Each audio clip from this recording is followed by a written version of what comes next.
मंत्री महोदय.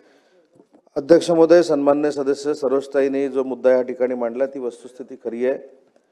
महाराष्ट्र औद्योगिक विकास महामंडळाच्या जागेमध्ये हा स्टोन क्रशर सुरू होता. महसूल विभागानं तो आता बंद केलेला आहे.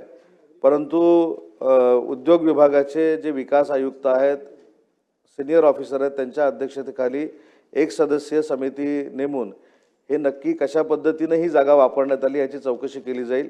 याच्यामध्ये कोण अधिकारी इन्व्हॉल्ड आहेत का याचा देखील तपास केला जाईल आणि त्याच्यानंतर ती कारवाई केली जाईल.